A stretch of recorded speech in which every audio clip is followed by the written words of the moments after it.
በነፃነት ማለት ይቅርታ ጠየቁ። አቤት አቤት አቤት አቤት አቤት ጌታ ሆይ መጠየቅ እንፈልጋለን። ከዚህ በኋላ የሚያስፈልጋችሁ ነገር ደግሞ ማገዝ የምንችለውን ከኛ ሄርሜላ የኔ ፈገግታ እያደረግን ከጎናችሁ ሆነን ካንቺን ካብሽን ጎን የቱሸታ ነው ተሰውዬ በተለይ ዳኒ ልቀበል አልችልም እኮ ገባ። ትናንትና ከትናንት ወዲያ አብራን ላይ እንደዛ እያደረግክ የነበረ ሰውዬ በፍጹም ምክንያቱም የምታደርጉት ነገር ጽፋችሁ ተንኮልና ተንኮል ነው። እንዴት ብዬ ልመናችሁ? ከልባችሁ እንኳን ቢሆን እንዴት ብዬ ልመናችሁ?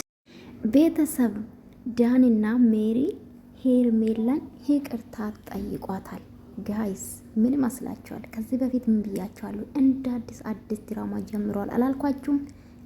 አስቡት እናንተ ዝም ብላችሁ ትጃጃላችሁ። ኢስቤ ዞሮ እነሱ ዞሮ ይገናኛሉ ብያችሁ ሁሉ አላልኩም። ለዛ ነው እኔ ክፉ ቃል ማላወራ። እናንተ ግን መታችሁ ትሳደቡ ነበር ባይዘዌ ማለት ነው። አያችሁ ኦዲየንስን አባልቶ ሩታን አሰድቦ መጥፎ ሴት አስደርጎ እራሳቸው ይታረቃሉ። እናንተ ግን ቲክቶክ ላይ ትባላላችሁ። ዞሮ እነሱ ይገናኛሉ። ነገ አብሮ ነው። አያችሁ ይቅር እንባባላለን አሉ እርስ በርሳቸው ማለት ነው። አስባችኋል? እና ምን ልላችሁ ፈልጌ ነው፣ እናንተ እርስ በርሳችሁ ትባላላችሁ አይደለ?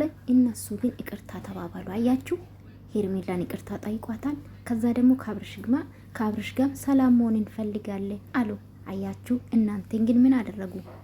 አባልቷቸዋል ማለት ነው። ውዶቼ ብልጥነታቸው። ሜሪም ዩቱብ ተነስቷል።